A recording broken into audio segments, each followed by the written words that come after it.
नमस्कार, मैं हूं अंकुर और आप देख रहे हैं सत्यहिंदी.com। हमें खुशी इस बात की है कि आप हमारे सभी प्रोग्राम्स को पसंद कर रहे हैं और आपसे हमारा रिश्ता मजबूत हुआ है। और इस रिश्ते को और मजबूत करने के लिए डिस्क्रिप्शन में दिए गए लिंक पर क्लिक करिए, जिससे हमारा रिश्ता और मजबूत होगा।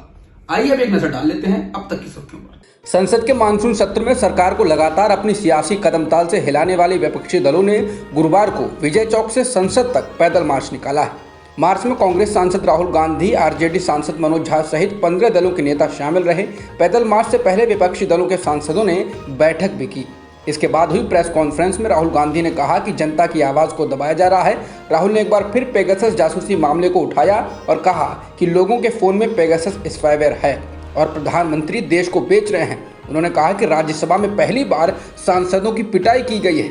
बाहर से लोगों को बुलाकर सांसदों के साथ मारपीट की गई। उन्होंने कहा कि सभापति की जिम्मेदारी सदन को चलाने की है, लेकिन उन्होंने ऐसा नहीं किया। बुधवार को खत्म हुए संसद के मानसून सत्र के अंतिम दिन कुछ महिला सांसदों ने आरोप लगाया है कि राज्यसभा में उनके साथ पुरुष मार्शलों ने बदसलूकी की। एनसीपी के मुखिया शरद पवार ने एएनआई से कहा कि उन्होंने अपने 55 साल के संसदीय जीवन में राज्यसभा में कभी भी महिला सांसदों पर हमला होते नहीं देखा। पवार ने कहा कि 40 से ज्यादा महिलाओं को बाहर से सदन के भीतर लाया गया। उन्होंने कहा यह घटना बेहद दुखद है और लोकतंत्र पर हमला है। कांग्रेस की कार्यकारी अध्यक्ष सोनिया गांधी ने बीजेपी और केंद्र सरकार के खिलाफ विपक्षी दलों को एकजुट करने और विपक्षी एकता को ठोस करने के लिए विपक्ष के नेताओं की एक बैठक बुलाने का फैसला किया है। इसके तहत पहले एक वर्चुअल बैठक की जाएगी और उसके बाद एक डिनर रखा जाएगा। 20 अगस्त को होने वाली इस बैठक में पश्चिम बंगाल की मुख्यमंत्री ममता बनर्जी, महाराष्ट्र के मुख्यमंत्री उद्धव ठाकरे, झारखंड के मुख्यमंत्री हेमंत सोरेन और तमिलनाडु के मुख्यमंत्री एमके स्टैलिन को न्योता दिया गया है। इसके अलावा राष्ट्रवादी कांग्रेस के नेता शरद पवार को भी आमंत्रित किया गया है। शिवसेना नेता संजय राउत ने इसकी पुष्टि करते हुए कहा कि विपक्ष एकजुट है।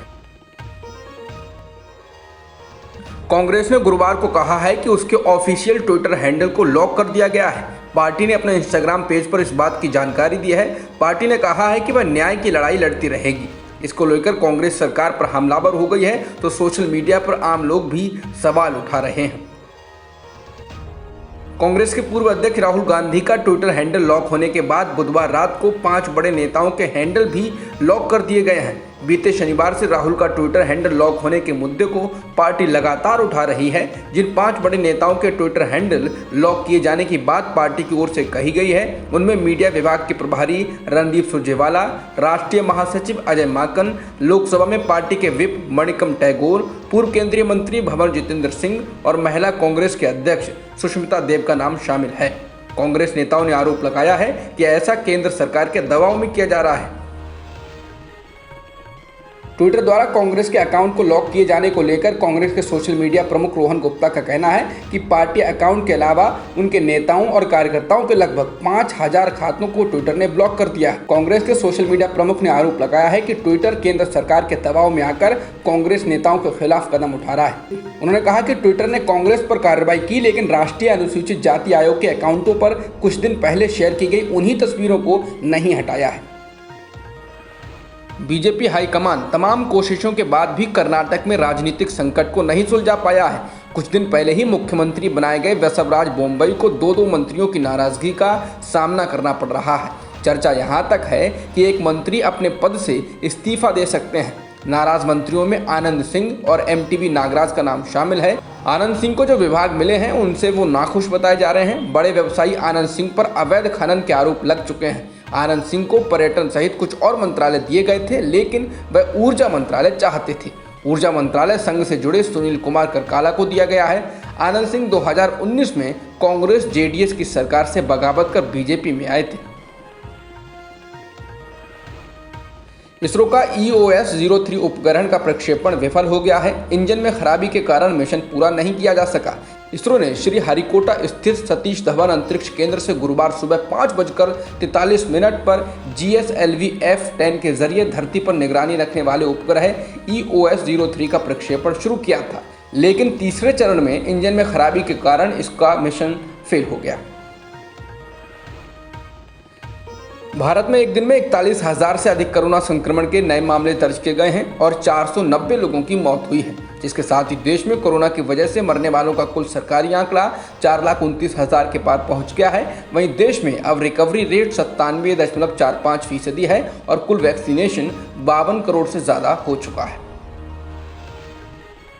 एक अमेरिकी रक्षा अधिकारी ने अमेरिकी इंटेलिजेंस का हवाला देते हुए कहा है कि तालिबान लड़ाके अगले 30 दिनों में अफगानिस्तान की राजधानी काबुल को अलग कर सकते हैं और संभवतः 90 दिन के भीतर वो इसको अपने कब्जे में ले सकते हैं। रॉयटर से नाम छुपाने की शर्त पर बात करते हुए अधिकारी ने यह भी कहा कि ये पहले से तय निष्कर्ष नहीं हो सकता है कि अफगान सुरक्षा बल अधिक प्रतिरोध करके स्थिति को उलट दें।